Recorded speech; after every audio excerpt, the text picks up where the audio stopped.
What is your name? Where did you grow up? When were you a student at Vanderbilt?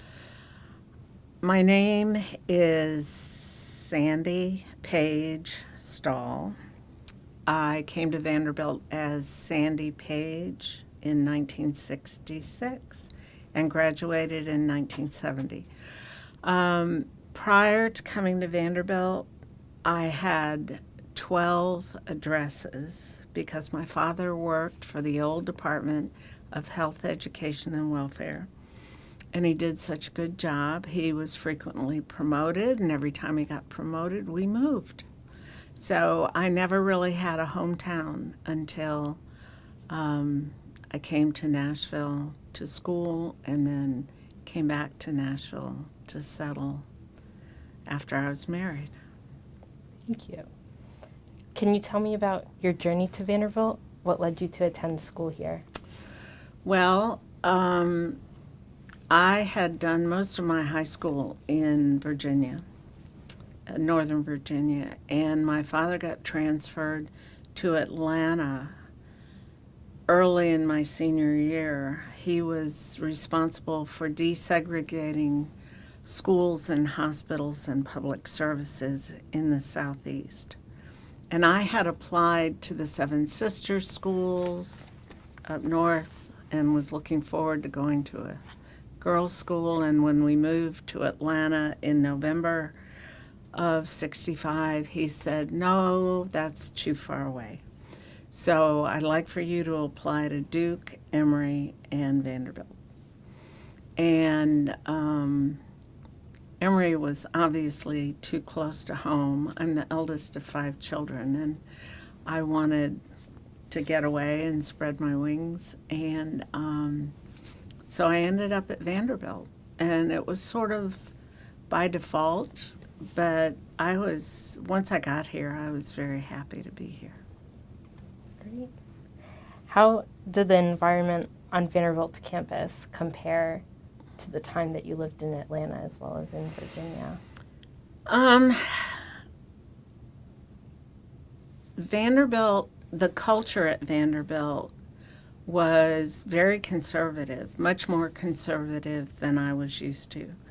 And given my father's very public position, he was always in the news. So if I went down to the TV room, we had a common room for watching television to watch the news, the chances of seeing my father on TV were pretty good.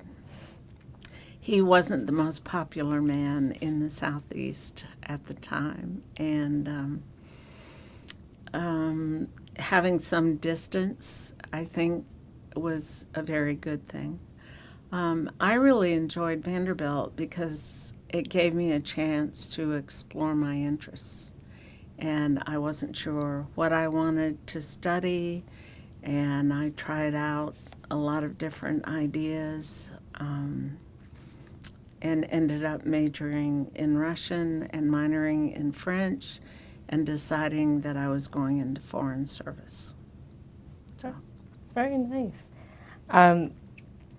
So your career aspirations to go into foreign service, did that change while you were at Vanderbilt, or that's something that you came to by the end of your 4 years? Actually, when I graduated from Vanderbilt, many of my classmates were engaged to be married, and I was not. And I was headed for a doctoral program in Russian at Northwestern.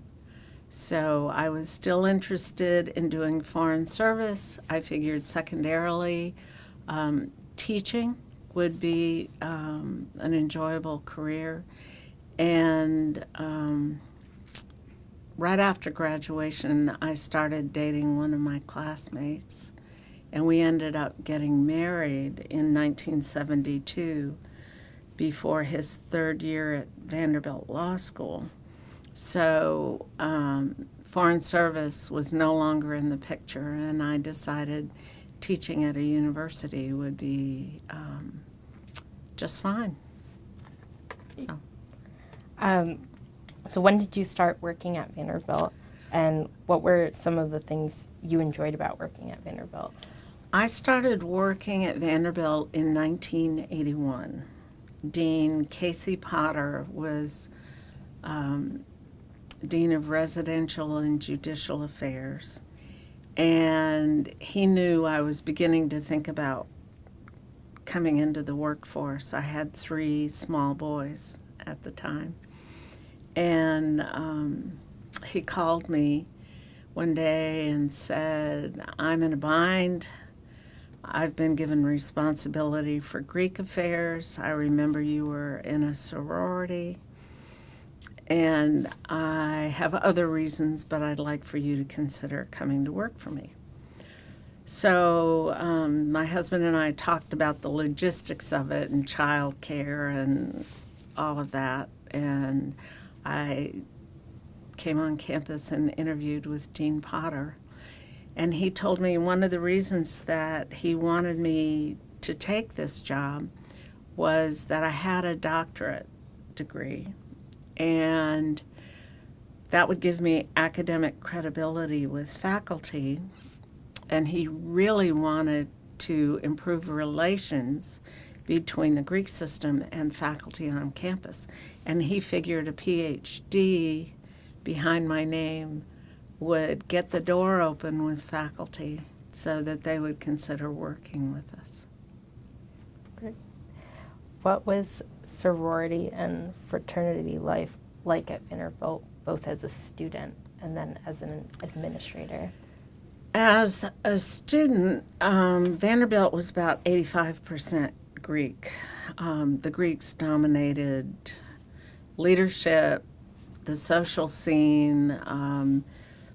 They just provided the social structure for students on campus.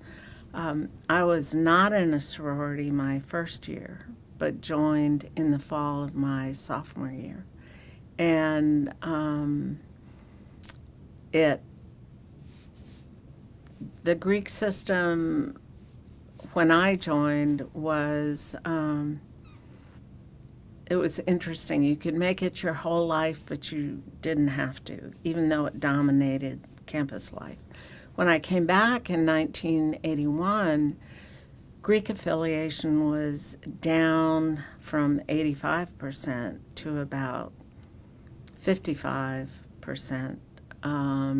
Wasn't quite so dominant. And I was pleased to find that you could have a really good time at Vanderbilt, and you could get involved in leadership opportunities without being involved in the Greek system.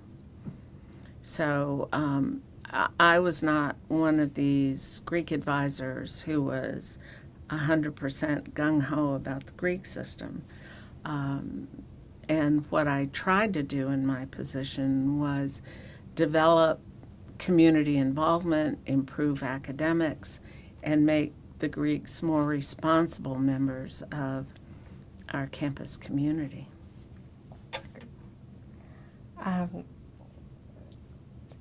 Did you hold any leadership positions during your time at Vanderbilt outside of your Greek affiliation? Yes. My first year, I was involved in the Associated Women's Students. That was the women's student government. Women could be secretary to the student government that was led by men, or you could have a role in Associated Women's Students, and that's what I did my first year. I became involved in residential life. I became an RA, actually unusually spring of my sophomore year. At that time, sophomores were not supposed to be RAs. And what else did I do? I was an officer in my sorority, pledge trainer, vice president. I did not want to be president because I was head resident in Cole Hall, and I would have had to give that up. And actually, I needed the financial aid that came along with being head resident. There weren't as many work-study opportunities or scholarships when I was in school, so I worked in the cafeteria, I worked in the post office, I taught swimming in the women's PE department, and then I worked as an RA and a head resident. That's great. What were the attitudes of students, faculty, and administrators in regard to your various leadership roles? Oh, I always felt very supported by faculty and staff, and students. You know, I didn't do anything terribly out of the ordinary. I had my interests and had my friends, and you know, we got along just fine. There were a few activists on campus. They were mostly graduate students, and this was at a time when we were still experiencing civil rights protests in town, Vietnam protests on campus, and Chaplain Beverly Asbury was a leader in the activism on campus, but he could only really manage to rally mostly graduate students to the causes and to be activists rather than the undergraduates. I tended to do what a lot of undergraduates do now, and that is schedule myself to the max. So I had a to-do list every day and set about to accomplish all the tasks I needed to accomplish. And I studied a good deal. That's great.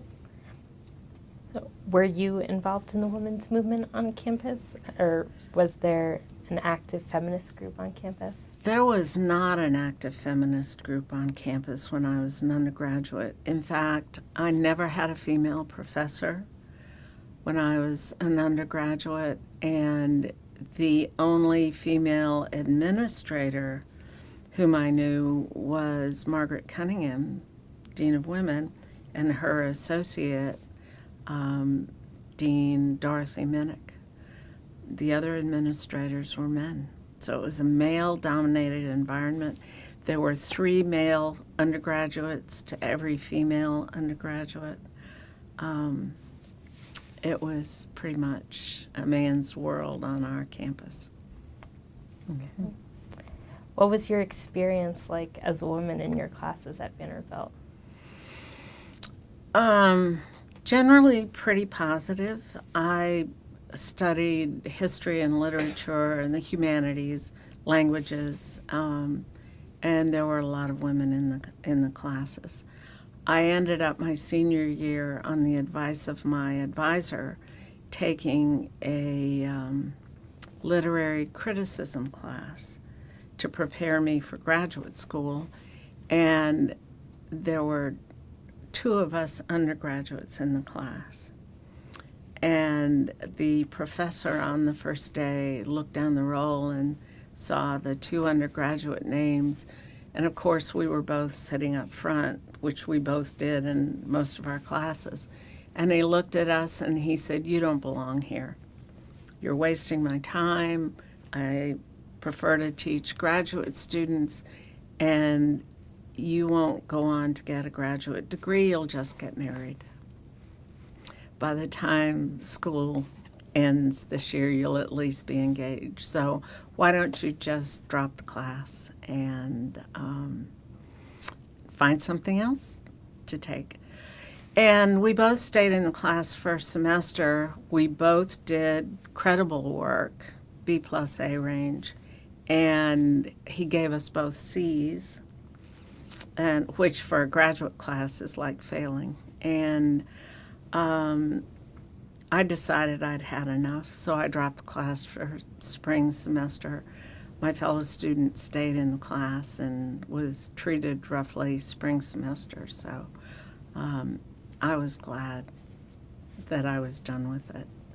I felt I I didn't need it, didn't need the abuse, and I would do fine in graduate school. So, yeah.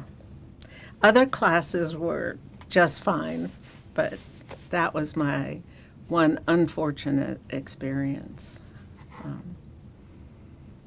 with sexual harassment, period. Yeah. Was there any tension, whether it was social or academically, between male and female students at Vanderbilt? Not really. The biggest problem, the biggest source of tension was that when I came to Vanderbilt, we had a dress code for women. We were not allowed to wear shorts or slacks on campus. We had to wear a raincoat over shorts or slacks to go to PE, which was in the Wesley gym where Wesley Place Garage is now. And we had to sign in and out when we were out after 7 o'clock to let our house mothers know where we were and who we were with. The men didn't have to do that, and we had a curfew. On weeknights, we were supposed to be in by 10 o'clock as freshmen. As upper class women, we could stay out till 11, and on weekends, we could stay out till midnight. And if we were going to leave campus and go outside of Davidson County, we had to have parental permission. And the men didn't have any of those rules. So the women started agitating with Dean Minnick and Dean Cunningham, and we finally arranged for a meeting with them in Kirkland Hall and said, we need to get rid of this curfew. It's unfair and unnecessary, and why do we even have it? And their response was, well, the men tend to get in trouble after midnight, and we don't want the women out and involved in that kind of business. So we think you ought to be in by 11 or midnight. And our response was, look, if the men are getting in trouble, give them a curfew. And don't worry about us if we're behaving ourselves. So finally, by 1972, with Title IX, they got rid of the dress code and the curfews and the restrictions. We even had room check when we were freshmen. And if our rooms weren't clean, then we were campused.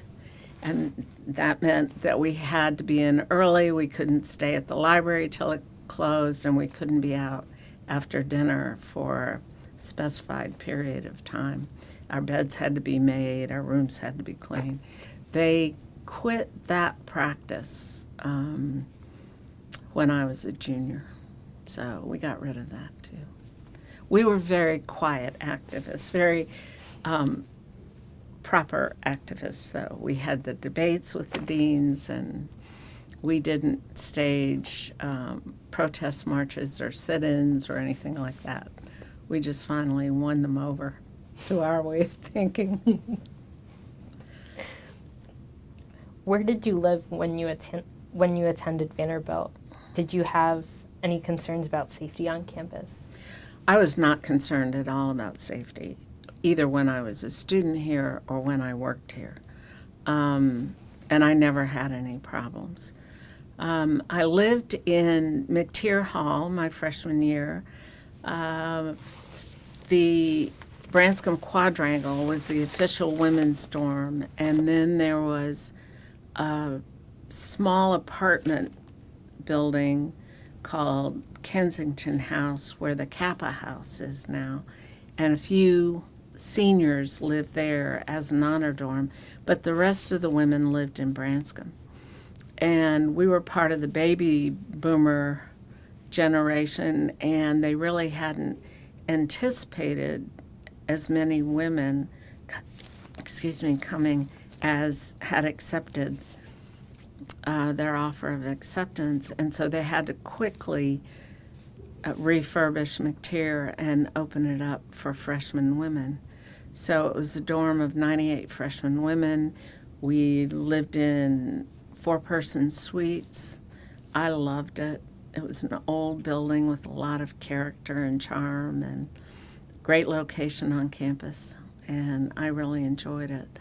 I had one semester in Branscombe. That was not my favorite residence hall. And then I moved to Cole Hall, spring of my sophomore year, and I lived in Cole the rest of the time I was here, except fall of 1972, when I came back to campus with my husband. I was head resident of McTier Hall, and he and I lived in McTier as a resident couple for 98 upper class women. So that's where I lived. Varied experience. Very nice. How diverse was your Vanderbilt class in terms of racial and socioeconomic backgrounds? Not terribly diverse. Because there was not a lot of scholarship money available and there was no work-study program at the time, most students were upper middle class. Racial diversity was just beginning. There was a small group of African American students. Walter Murray was in my class, for whom Murray Hall is named. The African American students formed the African American Student Association because even though Vanderbilt was admitting African American students, at the time the university wasn't really providing the kind of social support they needed to guarantee that they felt comfortable and that they could be really successful here. Those students had a hard time. There were a number of us in the sorority system that were lobbying to admit the African American women to our sororities. We were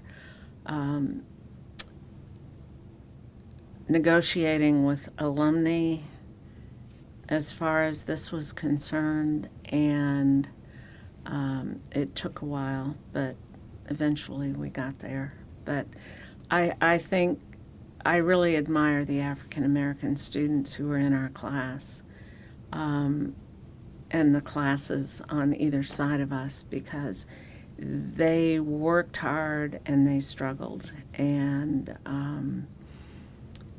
they were friendly, and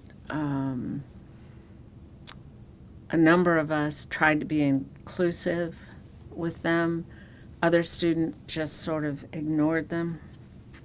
So it was really difficult and uncomfortable. I felt very uncomfortable with that situation. But I was glad to say it was a completely different situation when I came back to work at Vanderbilt in '81. Can you speak a little bit more to the racial and socioeconomic diversity of students? When I came back, Mm-hmm. Yeah. First of all, there was more scholarship money available. There were work-study programs, so there was greater socioeconomic diversity, greater geographic diversity. When I attended Vanderbilt, it was an excellent regional university. That meant they drew most of their students from the Southeast. When I came back to work at Vanderbilt, we were getting students from New York, New England, Midwest, finally California. The racial diversity, ethnic diversity had improved and was not limited just to African American students. And it was, I thought Vanderbilt was more fun when I came back to work in student affairs than when I was an undergraduate. We also had ethnic fraternities and sororities. The historically black groups had established chapters at Vanderbilt, which just made it a better environment.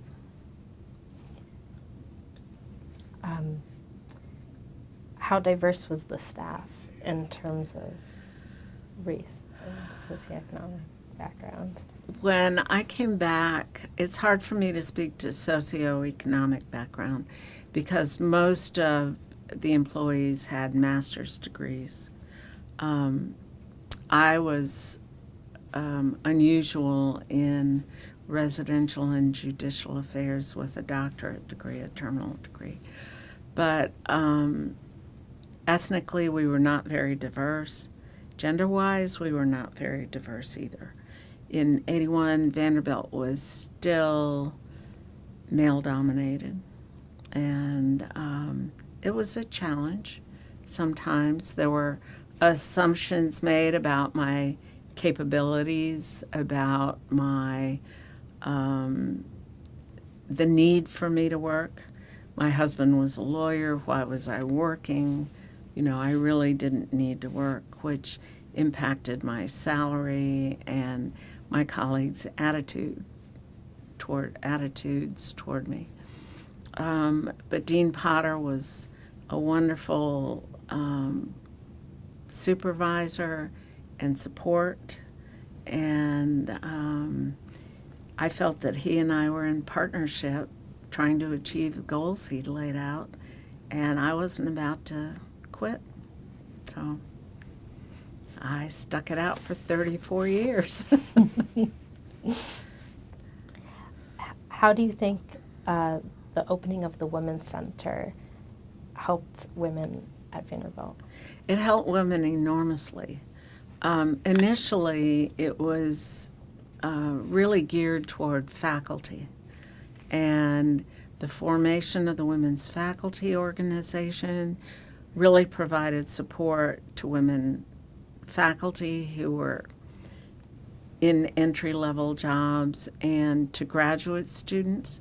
There were more female graduate students when I came back to work here. And the undergraduate population, gender-wise, had evened out to about 50-50. So the establishment of the Women's Center was a very good thing. Nancy Ransom got me involved in the Women's Center through Phi Beta Kappa.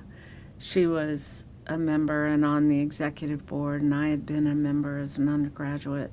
So she used Phi Beta Kappa as a vehicle to get me involved in the Women's Center. And I began doing programs on gender issues and sexual assault and date rape, and it was sort of an opening up in the late 80s, early 90s of the Women's Center to undergraduates. But a lot of the undergraduates were still very conservative in their attitudes, and they regarded the Women's Center with a bit of suspicion. They weren't sure what it could do for them and why they should go there, what it had to offer. So it took a while for it to take hold. How do you think you would have been able to benefit from the Women's Center if it was open when you were an undergraduate student?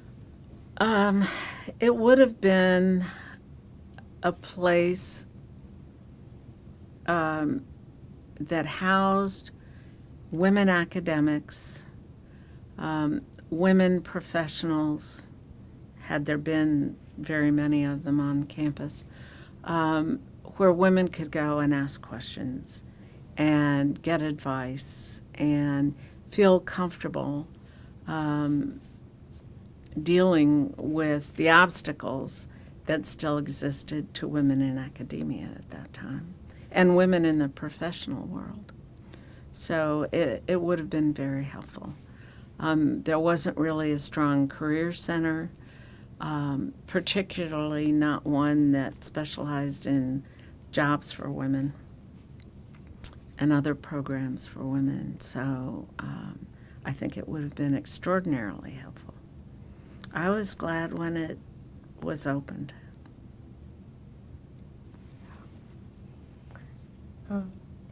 What would you have improved about your experience at Vanderbilt As an undergraduate or as an employee? as an undergraduate? Well, I think we made improvements, and had I really given some thought to how restrictive the rules were around women and their behavior, I might have elected to go someplace else to school and fought my father a little bit harder. He was very protective. I was his first child to go away to school, and he wanted to make sure that I was safe, and that was his primary concern. So he liked the rules. I didn't like the rules. I would have changed that. And what would you have improved as a staff member? Staff member, I wish that women had been brought into the staff a little more rapidly than particularly in residential and judicial affairs.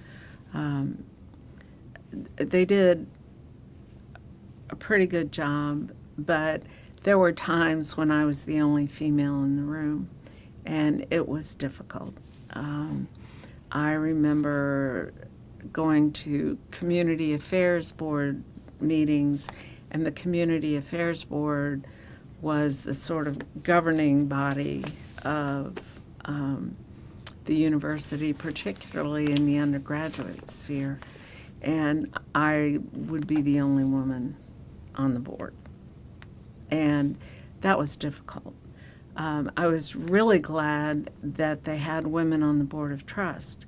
Miriam Cowden and Mary Jane Worthen, Aline Massey, they were wonderful role models, and they reached down to employees and tried to encourage them and support them, women. And I really appreciated that. How has your perspective on Vanderbilt changed since leaving?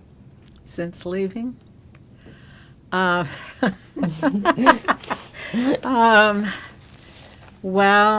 I'm a lot more relaxed now that I'm not working here. I realized that I was pretty much on call for 34 years working in student affairs. I appreciate the new programs that are being implemented. I really appreciate the number of women who are on the faculty now.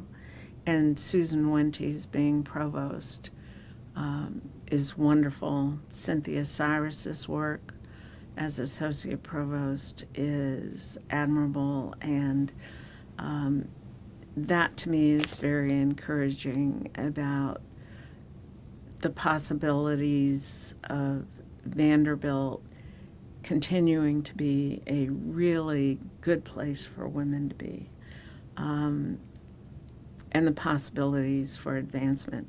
The Dean of Students office has diversified enormously.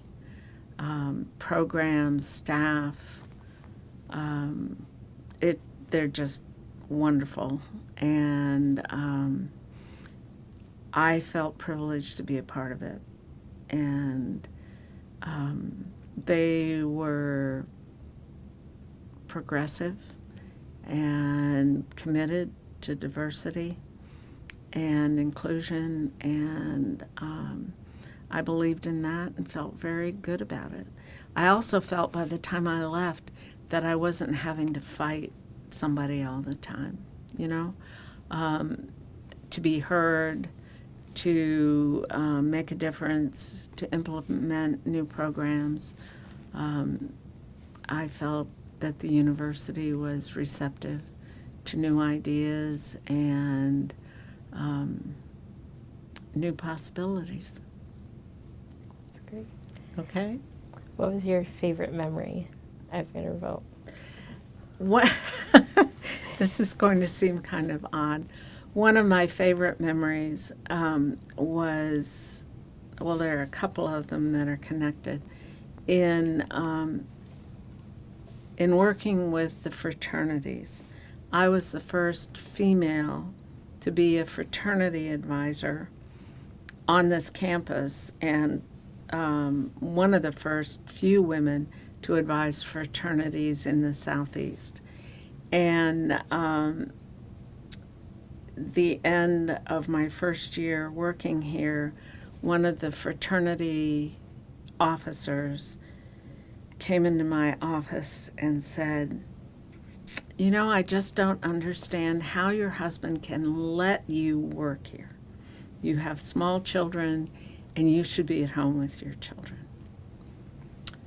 And I just looked at him and I said, "Well, I want to be here, and it's not a matter of his letting me be here. And I think that maybe you need to consider an attitude adjustment if you have any hope of getting married and having a long-term relationship with a woman."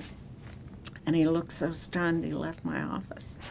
A couple of years later, I called a fraternity house one evening because I had heard that the fraternity was planning some unacceptable activities with their new pledges. And when I called, I identified myself and asked to speak to the president, and I named him.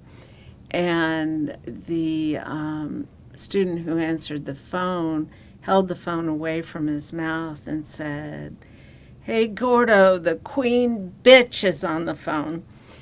And when Gordo came to the phone, I identified myself again and told him what I was concerned about. And I said, "You know, the next time one of your members wants to call me names, he really ought to cover the receiver." And I told Dean Potter about this the next day, and he said, "That's great. It means you're doing an excellent job." So I regarded the title of Queen Bitch as an honorific. I was complimented and pleased because I was doing a good job with the fraternities if they thought I was that bad. So that was one of my favorite memories. So. You just won the soundbite award. All right. I've got tears. Well, thank you You're so very much welcome, for Mary. your- It's good to see you. Yeah. Can you tell us a little bit about Margaret Cunningham, since the Women's Center is named after her, though it wasn't named after her, when it Initially, opened, yeah. But then it was named after her. Right. Margaret Cunningham was an interesting lady. Her brother was on the board of trust, and she had been involved in leadership at Scarrett College at the time, and so she was a fixture in Nashville. And when Nora Chafin retired, they needed a new dean of women. And the assumption among a lot of people was that Dorothy Minnick would be advanced. And instead, they brought in Margaret Cunningham. And I know she received a lot of resistance from the men on campus because she was somewhat of an unknown quantity, but also because they felt like she got the job just because her brother was on the board of trust. She had also worked at UT for a long time. And she was quite a respectable administrator. She was quiet, but steely when she needed to be. And she paid attention when we women went in and campaigned for changes in policies. And I found her to be very reasonable. And it was always enjoyable to me when we got a laugh out of her. She tended to be pretty serious. But when we were talking with her and at events on campus, she had a sense of humor, and I felt very confident in her leadership. Not everybody did, but I thought she was a good role model for how to comport yourself in a male-dominated environment when you're getting a lot of pushback. I don't think I appreciated her enough when I was an undergraduate. You know, the appreciation came in retrospect after dealing with the kinds of issues I dealt with in graduate school and during my senior year.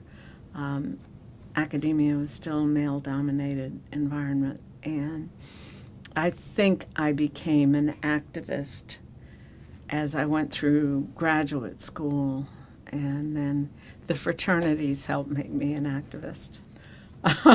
They really did. And I was so pleased to be able to get involved in the Women's Studies department because we didn't have women's studies when I was an undergraduate. And it opened up a whole area of history about which I'd lived through it, but I hadn't really paid that much attention to it until attitudes began to impact me. And I appreciated Dean Cunningham much more after I grew up a little, I think. All right. Thank you so Thank much. you. Oh, you're welcome.